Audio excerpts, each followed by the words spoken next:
What is going on, YouTube family? It's your boy YUNGFABIANN tapping back in with another video. You know what I'm saying? Today we got the second part, man, of how good are the Showtime Lakers, man. If y'all didn't watch the first part, click off this vid, go back to that one, and then come back to this one, man. Because, hey, the first part was really good. We learned a lot about history, style, about how they play, you know what I'm saying? We just keeping it going in the second part, man. Welcome back. Hit that subscribe button if you haven't already, and let's go. 1982, the Lakers once again won the coin flip for the #1 overall pick, thanks to a 1980 trade with the Cavs, who ended up as the worst team of the '82 season. The new general manager, Jerry West, who took over from the Cavs were the worst team of the '82 season? Oof. I'm a Cavs fan, Sharman, man. who in turn became the team president, selected small forward James Worthy first overall, ahead of Terry Cummings and Dominique Wilkins. With the championship roster unchanged and the addition of Worthy, the Lakers were considered title favorites. And throughout the regular season, they justified those expectations. LA had the best offense in the NBA, and they were leading the league in assists and field goal percentage, largely thanks to Magic, who led the NBA in assists with a career-high 10.5 dimes per game. However, just before the start of the playoffs, James Worthy got injured and ended his season. Bro, that was rough. There's no way they was hooping it rough in the 80s like that, though. Like, I know in the 90s it was rough, you know what I'm saying? Like, especially when the Pistons had to come around and do all that work just to stop MJ, man. But what? They was doing this to Magic? It's just really tough to really, I don't know, understand it or just deal with it because of everything was going so good, you know, and man.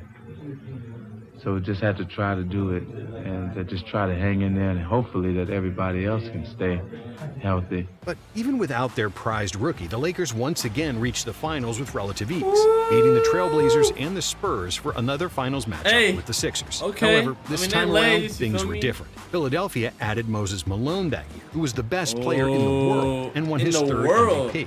Malone dominated the Lakers. In the world. Better than Bill Russell at the time? But I mean, we're not talking better than LeBron, is we? Is we?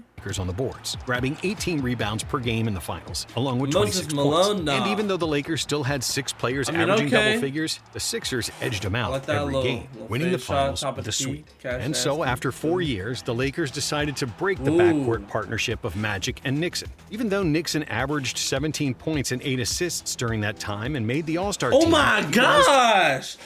Chad, y'all saw that cross? Averaged 17 points and 8 assists during that time and made the All-Star team. Oh my gosh, he pushed him down on the ground. And wasn't a traditional shooting guard. So LA traded him to the Clippers for the 4th pick in the 1983 draft, Byron Scott. Scott was taller, sturdier, and a better outside shooter, and 6 years younger. And trading for him was one of the first of many great decisions by Jerry West. Yeah, I played with 6. 6 Hall of Famers. I played with 6. On one team? Yeah, on one team. You know, that's not counting the coach, and that's not counting Jerry West. That's 6. That's not counting Bill Sharp. You know what I'm saying? I played with Kareem, Magic, James, Coop, Silk, Bob McAdoo. And even though he turned 37 years old toward the end of the season, Kareem was still doing Kareem things, leading the Lakers in scoring with 21.5 points per game. And then on April 5th, 1984, against Utah, Jabbar broke Wilt Chamberlain's record for most career points, a record he would hold until LeBron broke it in 31,000 career points, man. The #2 spot, man. When in the world did Kareem have all the time to put these buckets up, yo? Like LeBron beating this record, man, just shows how much like longevity and all that's been impacting the game recently, Chad. What do y'all think? Let me know down below. 23. Magic was also thriving under Pat Riley, averaging a career-high 13.1 assists, along with 7.3 rebounds and 17.6 points on 56% shooting, another career high. Wilkes was averaging 13 assists is beyond me, Chad. Is there anyone who's had a better stat than averaging 13 assists? I've never heard of that before. Still highly productive, averaging 17, and Worthy was coming into his own with 14.5 points per game. McAdoo and Michael Cooper thrived in their roles off the bench. The NBA playoffs were expanded from 6 teams per conference to 8, and as a result, the first-round bye system was eliminated. while the first round switched from best-of-3 to best-of-5 series. So even though the Lakers had the best record in the West for the 4th time in 5 years, they had to play in the first round, where they swept the Kings. In the second round, the Mavs fell in 5 games, while the Suns lasted for 6, with the Lakers making the finals for the 3rd consecutive year. But in the finals, awaited the opponent that would mark the Showtime era and the career of Magic Johnson. It was Larry Bird and the Boston Celtics, who finished with the best record in the NBA.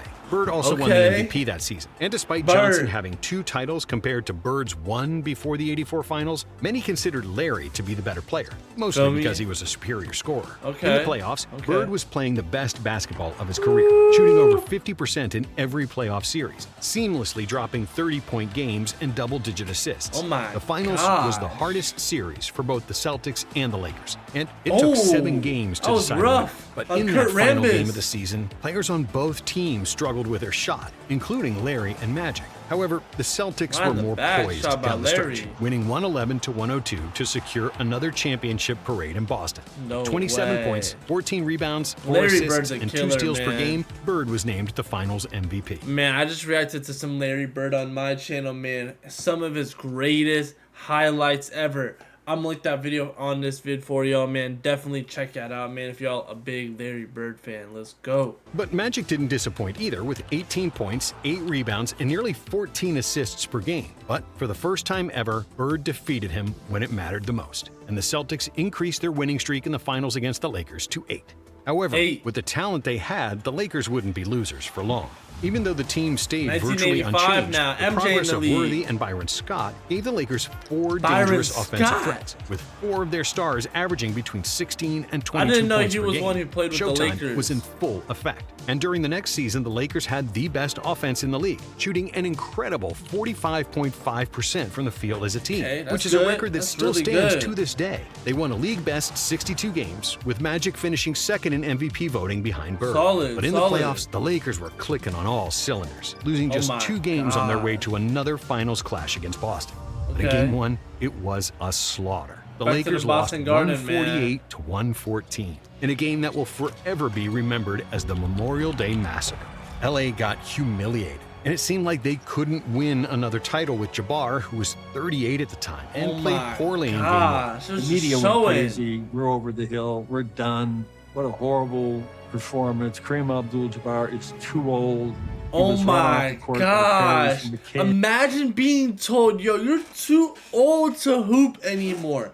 Get off the court. We can't win a ring because of you, old head, bruh. Oh my gosh, but I gotta hurt Kareem deep down a little bit. You know what I'm saying, man? And he looked like an old man. I mean, they really killed us. The media killed us. But just when everybody wrote him off, Kareem woke up. The man who was considered to be chopped liver 2 days earlier had run the floor like a 20-year-old and dominated with 30 points, 17 rebounds, 8 assists, and 3 blocks. After 4 games, the series was tied. But in Game 5, Kareem shined once again, leading the Lakers to victory with 36, 7, and 7. In Game 6, Jabbar and Worthy combined for 57 points to close out the series, with Kareem deservingly winning the Finals MVP, with averages of 25, 9, and 5 for the series, while shooting 60% from the field. Kareem won the Finals MVP 14 years after winning it with the Bucks. And at 38, he's still the oldest player to achieve that. Coach, does it make it any sweeter defeating the Celtics here at home where you lost it last year? Goddamn parquet floor. On our championship rings, we're going to have a parquet floor with a diamond in the middle of it. This is what every kid who's ever picked up a basketball dreams about doing. I couldn't be happier, man. I'm the happiest guy in the world right now. We had a people back in LA waiting on us now. We know they're partying for us. It's just great. Now the title is back. In LA, party for everybody in LA, get party for us, so we gonna party. We'll party for the rest of this summer. It's time to get down. In the summer of '85, after that final series, a monumental shift happened in the relationship between Magic and Bird. They starred in a Converse commercial together, with Magic visiting French Lick and spending time in Larry's home with the entire Bird family. I think the plan was, I'm gonna go here, I'm gonna do what I'm supposed to do, and I'm trying to get up out of here. My plan was that. For the first time ever, they talked and exchanged more than 2 sentences. And after that, they struck a friendship. And he was in his NBA outfit the whole time? Rivalry was still as bitter as ever. Whenever the season schedule came out, I would circle the 2 games with Boston. Those were the 2 games more important than the other 80, Magic Johnson said. I read the newspaper every day during the season. I was only interested in one thing. What numbers did Magic Johnson have last night? Said Larry Bird. For the 86 season, the Lakers added AC Green, who would later become a key part of the team and get known as the Iron Man, having appeared in 1,192 consecutive games. Wow, the rest of the team most stayed the same. consistent man we've ever seen on this planet. With Kareem once again leading the Lakers in scoring, while Magic led the NBA in assists. But once more, Bird was named the MVP. In what was arguably the best season of his career. I mean, you and can't just blame when the the NBA. world geared up for another rematch between the Celtics and the Lakers, the Houston Rockets got in the way. In the Western Conference Finals, led by Twin Towers Hakeem Olajuwon and Ralph Sampson, the Rockets stunned the Lakers, advancing to the finals after 5 games, despite the Lakers' big 3 combining for 70 points per game. But what happened the following season was furious revenge and the best year of the Showtime Lakers. Kareem finally took a backseat to Magic and Worthy in scoring, averaging a career-low 17.5 points per game. However, Johnson averaged a career-high 23.9 points, along with league-leading 12.2 assists per game, finally winning his first MVP award. Michael Cooper was named Defensive Player of the Year, receiving recognition as the best perimeter defender in the game. 7 different Lakers averaged double figures in scoring for the season, and LA had the best offensive rating in the NBA for the 3rd consecutive year, and the 5th time during Magic's 8 seasons with the franchise.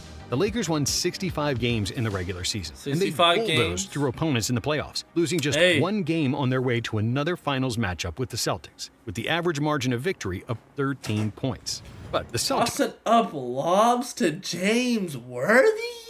were still mighty, and their big 3 could match up against the Lakers' big 3. Even though Magic, Worthy, and Kareem averaged 68 combined points in the finals, Bird, McHale, and Dennis Johnson weren't far behind with 65 combined points. In Game 4, Larry seemed to have scored a game winner, but Magic erased it with a spectacular hook shot with 2 seconds remaining. Bird still had a good look for the win, but he missed a jump shot at the buzzer, and LA took a 3-1 series lead. The Lakers were a deeper team. Byron Scott, Michael Cooper, AC Green, and Michael Thompson outplaying the Celtics role players, and LA ultimately won the championship in 6 games. With 26 points, 8 rebounds, and 13 assists per game, while shooting 54% from the field, Magic played the best series of his career. He deservingly won his 3rd Finals MVP. And after the Finals, Bird called Magic the best player he'd ever seen. Magic's just a great basketball player. He's the best I've ever seen, you know.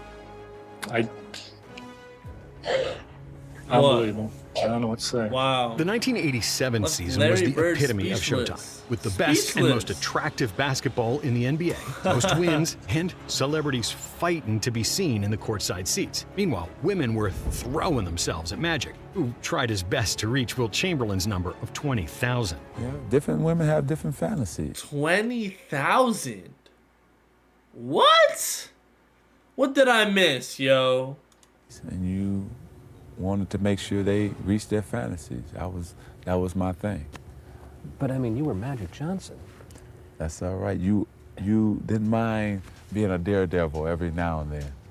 Thanks to Magic and Bird's rivalry, the arrival of Michael Jordan, but also the arrival of new commissioner David Stern, who cleaned the league of drugs and made the game more commercially attractive to sponsors and TV audiences. The NBA was a completely different league than 8 years prior, when Magic and Bird first got to the league. Back in '79, the majority of the teams were losing money, and the NBA was in jeopardy of folding. But not even a decade later, the NBA was becoming a global brand, with 24 million viewers watching the '87 finals, which was an all-time record, and still ranks 2nd all-time behind the 1998 finals. Furthermore, all the NBA franchises were turning a profit, following the example set by Jerry Buss, who revolutionized entertainment at sporting events. And even though the '87 season was the peak year for Showtime, it doesn't mean the Lakers stopped winning. 87 was the peak year, okay? To be part of the team. I feel grateful to be alive and living in Los Angeles. Real, man. And I'm guaranteeing everybody here, next year we're going to win it again. They gonna win it Another again? 60-win season followed in 1988, with LA reaching the finals for the 7th time in 9 seasons. This time against the 7th Detroit time in Pistons. 9 Vegas seasons. odds heavily leaned towards the Okay. Lakers. But after 5 games, the Pistons held a 3-2 series lead. Ooh. And yet, in Game 6, it seemed like their hopes were shot after Isaiah Thomas stepped on Michael Cooper's foot and severely sprained his ankle. my But then, gosh. despite being unable to stand on one leg, Dang, Thomas Isaiah. produced one of the craziest performances in NBA history. Like some one-legged bunny, Isaiah no miraculously way. kept playing, hopping on one leg. And not only did he play, he dominated. Thomas scored 25 points in the 3rd quarter alone and finished the game with 43 points and 8 assists. He kept the 43 points. Chat, I thought Isaiah Thomas was trash. I'm talking straight garbanzo beans. Pistons afloat the entire game. 43 And with points half a minute to go, injured? Detroit was up by 1. The Lakers decided to go with the safest bet and gave the last shot to Kareem to try to win the game with his trademark skyhook. But as Kareem was attempting the shot, the refs called a phantom foul on Bill Laimbeer, who barely touched Abdul-Jabbar. Of course, Kareem made both free throws, and the Lakers had the lead. After Dumars missed the layup on the other end, Los Angeles survived and forced Game 7. In the deciding Game 7, the Pistons once again had a chance to win. But Rodman stupidly We ain't ruined a seen the fast Game break in the 7 since final the minute Cavs that would and- cut the Lakers' lead Feel to me? 1. And the Lakers survived, winning their 5th title in the Showtime era. Due to his clutch shooting, James Worthy was named 5 Finals rings MVP, earning for him the the Lakers, nickname man. Big Game James. Well, would you like to step James up here Worthy, and guarantee man. a 3rd straight to start this off? Not a better folks? James than LeBron, though. They trolling him, yo. I'm gonna guarantee one thing, that we're gonna enjoy this all summer long. In 1989, the Wow. Lakers' success continued as they posted the best record and offensive rating in the league once more. Magic won his 2nd MVP, and LA swept all 3 series in the West to reach the finals rematch against Detroit. However, this time, Lady Luck wasn't on their side. With Kareem playing at the age of 42 and injuries to Magic 42? and Byron Scott, I thought LeBron was playing old, bro. Kareem was hooping at 42? I thought LeBron was the oldest player in the league. the Lakers had no chance against the fired-up Pistons, who swept the series and won their first NBA championship. After the series, Kareem retired from the NBA as the all-time leading scorer, all-time leader in blocks, wins, and MVPs, among many other records. But despite losing Kareem, the Lakers improved in 1990. Their draft pick, a Serbian center named Vlade Divac, wasn't Jabbar, but he was skilled and nimble, and with the core of the team still in their prime, the Lakers won 63 games, posted the best record, and had the best offensive rating in the NBA once again. Magic averaged 22.3 points, 6.6 rebounds, 11.5 assists, and 1.7 steals per game, which earned him his the assist master, bro. Again, what statistics is it specifically that this guy has? Like, his assist stats are probably insane. And this dude's teeth behind me, bro. Boy needs to brush his teeth, yo. MVP award over Charles Barkley in a controversial vote due to the fact that Sir Charles won more first-place votes. Pat Riley won his first Coach of the Year award, but this would turn out to be his final season on the Lakers bench. Once a dynasty expires, like we did, it was just how long was it going to take for Jerry to build another dynasty? After playing in the finals in all but 2 seasons during the 80s, the Lakers were finally defeated early in the playoffs, losing in the second round to the Suns in 5 games, despite Magic averaging 30 and 12 in the series. For the 91 season, Riley stepped down and was replaced by Mike Dunleavy, but the Lakers hardly missed a beat. With the addition of power forward Sam Perkins and the improvement from Divac, Showtime carried on, with LA winning 58 games and finishing 3rd in the West. In the playoffs, the Lakers easily got past the Rockets and the Warriors, and in the conference finals, they defeated the Blazers in 6 games. It seemed like Magic and the Lakers were inevitable and indestructible, especially after they won Game 1 of the finals against the Chicago Bulls and the best player on the planet, Michael Jordan. However, for the rest of the series, Bulls coach Phil Jackson switched Scottie Pippen on Magic, who followed him like a shadow on every trip down the court. Oh no, Jordan I had him on was at clams. his absolute peak, On clams. and the Bulls were simply a better team, winning 4 consecutive games to claim their first NBA title. And the Chicago Bulls have won their first ever And they spanked the Lakers. Spanked the Those Lakers, 1991 man. finals marked the end of Showtime, mainly because of Magic Johnson's sudden retirement before the start of the 92 season due to HIV. It's tough to walk away from something you love. It's tough. It's still tough while I'm sitting here talking to you now. Wow. In the 12 seasons after drafting Magic, the Lakers made the finals a whopping 9 times, winning 5 championships. They also had the best record in the conference 10 times and finished 3rd twice, never winning fewer than 54 games. Magic still holds the record for the highest winning percentage for an entire career, as the Lakers won 74% of their games with Johnson in the lineup. The Showtime Lakers weren't the most successful dynasty ever, as that title still belongs to the 1960s Celtics. But they were the most fun at the time when the NBA desperately needed it. Magic brought... I said it last video, yo. I still want to learn about the 1980s Celtics, or the 1960s Celtics, you know what I'm saying? What was it in history that really happened there? The show to the Showtime Lakers. And his no-look passes, fast-paced offense, and always smiling face redefined what an NBA superstar was and how it should be going forward. Back like Curry. Magic Johnson, together with Bird, Jordan, and David Stern, saved the NBA. And the principles of Jerry Buss's Showtime are still present in the NBA arenas today. The attendance at NBA games rose 42% from 79 to 89. And because of the Lakers' success and impact on the NBA and sports culture, Showtime is arguably the best dynasty of all time. Thank you for watching. And if you like this video, we have another one for you right here.